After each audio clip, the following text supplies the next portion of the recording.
भक्तों, ओम नमः शिवाय, श्री शिवाय नमस्तुभ्यम, जय श्री महाकाल। जी हाँ भक्तों, आप सबको भी पता होगा कि 22 जुलाई को सावन का पहला सोमवार 2024 का आ गया है। जी हाँ भक्तों, सावन जो कि हिंदू धर्म का और सनातन धर्म का बहुत ही बड़ा त्योहार माना जाता है। पूज्य गुरुदेव कहते हैं कि जिसकी कभी मनोकामना पूरी न होती हो, वो केवल और केवल सावन के महीने में अपनी मनोकामना मांग ले, उसकी सारी की सारी इच्छा, सारी की सारी मनोकामना अवश्य रूप से बाबा भोलेनाथ पूरी करते ही करते हैं। क्या करना है, कैसे करना है, पूरा आपको समझाने वाला हूँ, तो बस उपाय ध्यान से सुनिएगा, अच्छे से करिएगा। अगर आपने आज का ये उपाय ध्यान से सुन के अच्छे से कर लिया तो अवश्य रूप से आपकी मनोकामना पूरी होनी ही होनी है। देखिए, सावन का जो पहला सोमवार है वो कब है? 22 जुलाई को। अब 22 जुलाई को आपको मैं उपाय बताने वाला हूँ जिसको करके आप अपनी सारी की सारी इच्छा मनोकामना पूरी करवा सकते हैं। इसका बहुत सारा लोग प्रैक्टिकल केयर करके इनको बहुत सारे लोगों को फल मिला भी है। आपको मैं बताना चाहूँगा कि पिछले साल की जो 2023 की कथा चल रही थी गुरुदेव की, सावन के पहले की जो कथा चल रही थी गुरुदेव की, यही आषाढ़ के लास्ट की में चल रही थी, सावन आने वाला था, गुरुदेव की कथा चल रही थी। अब आपको भी पता है कि जब गुरुदेव की कथा होती है तो उसमें लाखों की भीड़ आती है। आप सबने देखा होगा, सुना होगा, ठीक। तो जब गुरुदेव की कथा चल रही थी तो वहाँ लाखों की भीड़ आई।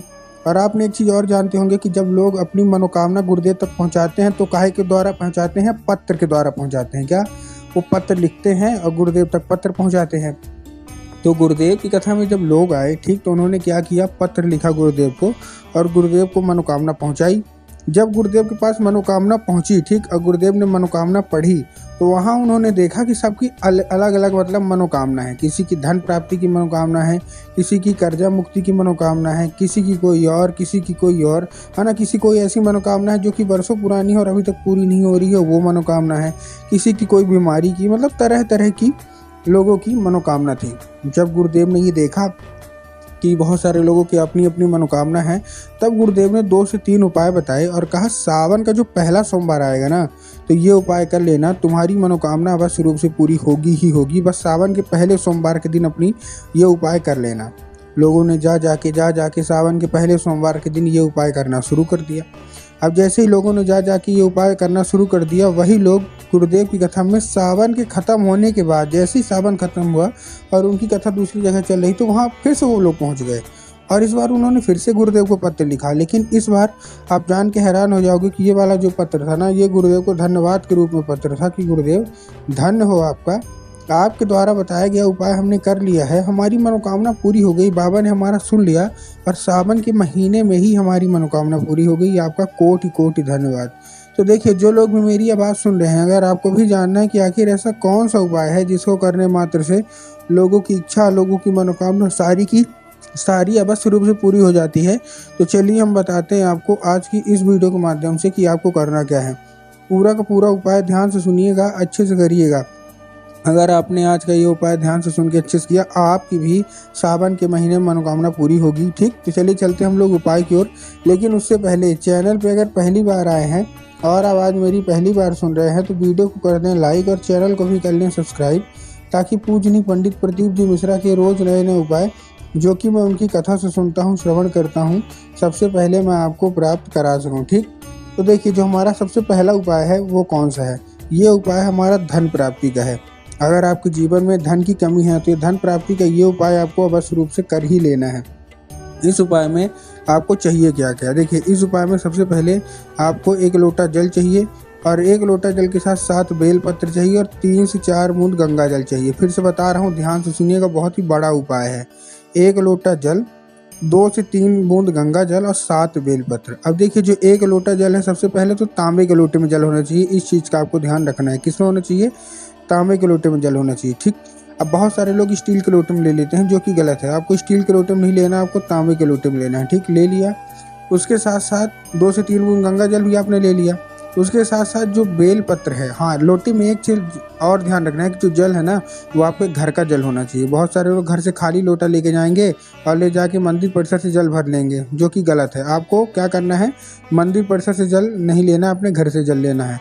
उसके साथ साथ जो बेल पत्र है, वो बेल पत्र में बहुत सारे लोग गलती क्या करते हैं कि एक पत्ती को ही बेल पत्र मानते हैं, जो कि गलत है। एक पत्ती का तो कोई बेलपत्र होता ही नहीं है। 3 पत्ती का जो बेलपत्र होता है, 3 पत्ती मिलकर जो एक बेलपत्र बनता है, वही बेलपत्र आपको 7 ले लेना है, ठीक। ले लिया। उसके बाद आपको करना क्या है, जैसे आपने बेलपत्र ले लिया ना, बेलपत्र लेने के बाद आपको करना क्या है, जैसे आपने लिया उसमें उसी लोटे में डाल लेना है। और उसी लोटे में डालने के बाद आपको करना क्या है, जैसे आपने उसी लोटे में डाल लिया, पहुंच जाइए सीधा सीधा शिव मंदिर। अब जैसे ही आप शिव मंदिर पहुंचते हैं, शिव मंदिर पहुंचने के बाद आपको करना क्या है, जैसे आप शिव मंदिर पहुंचे, शिव मंदिर पहुंचने के बाद आपको क्या करना है, आपके दिमाग में आया होगा कि जाएंगे और बाबा भोलेनाथ के ऊपर अर्पित कर देंगे। यही गलती है, आपको बाबा भोलेनाथ के ऊपर अर्पित नहीं करना। आपको कहाँ अर्पित करना है, नंदी के ऊपर अर्पित करना है। अब नंदी के ऊपर कैसे अर्पित करेंगे, देखिए नंदी का एक पैर होता है आगे का जो कि उठा हुआ होगा। आपने देखा होगा कि नंदी का एक पैर होता है आगे का जो कि उठा हुआ होता है। तो आपको नंदी के उठे हुए पैर में आपको क्या करना है, नंदी के उठे हुए पैर में आपको नंदीश्वर महादेव का नाम लेके, कौन से महादेव का बहुत ही सुंदर सा नाम है, नंदीश्वर महादेव। तो बस आपको करना क्या है, नंदीश्वर महादेव का नाम लेके उन्हीं का स्मरण करके आपको चुपचाप क्या कर देना है, आपको अर्पित कर देना है बस। अब अर्पित करेंगे ठीक है, लेकिन एक चीज़ का ध्यान रखना कि जो बेल पत्र है ना वो अर्पित नहीं होनी चाहिए नंदी के पैर में। केवल और केवल क्या अर्पित होगी, केवल और केवल जल अर्पित होगा। जैसे ही जल अर्पित हो गया तो बेल पत्र उठा के मतलब जो लोटे से आपको कहाँ अर्पित कर देना है, चुपचाप बाबा भोलेनाथ के ऊपर अर्पित कर देना है। ठीक, ये था हमारा कौन सा पहला उपाय जो कि था धन प्राप्ति का। अब हमारा जो दूसरा उपाय है वो मनोकामना पूर्ति का उपाय हम बताने वाले हैं। अगर आपके जीवन में कोई भी ऐसी मनोकामना है जो कि वर्षों पुरानी है और अभी तक पूरी नहीं हो रही है, तो मनोकामना पूर्ति का ये उपाय ध्यान से सुनिए। इस उपाय में आपको क्या चाहिए, इस उपाय में आपको 5 कनेर के फूल चाहिए। कितने, 5 कनेर के फूल चाहिए। ठीक, 5 कनेर के फूल आपने क्या कर दिए, रख दिए।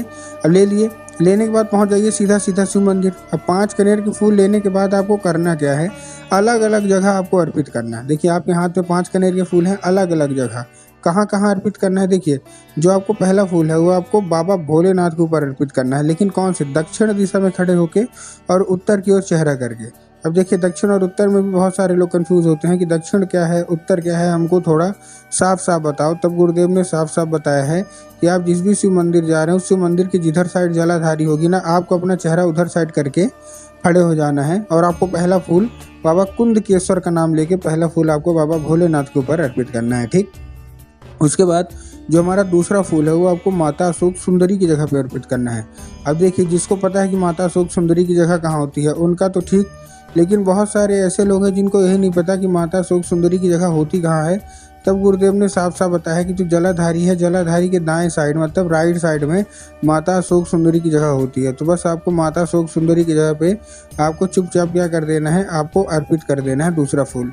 उसके बाद जो हमारा तीसरा फूल है वो आपको कहाँ अर्पित करना है, जो हमारा तीसरा फूल है वो आपको अर्पित करना है हमारे ये होगा जो भगवान गणेश की जगह पे। अब देखिए जिनको पता है भगवान गणेश की जगह सेम टू सेम उल्टा है, जलाधारी के दाएं साइड माता अशोक सुंदरी की जगह होती है, वैसे जलाधारी के बाएं साइड भगवान गणेश की जगह होती है। तो आपको तीसरा फूल वहीं अर्पित कर देना है।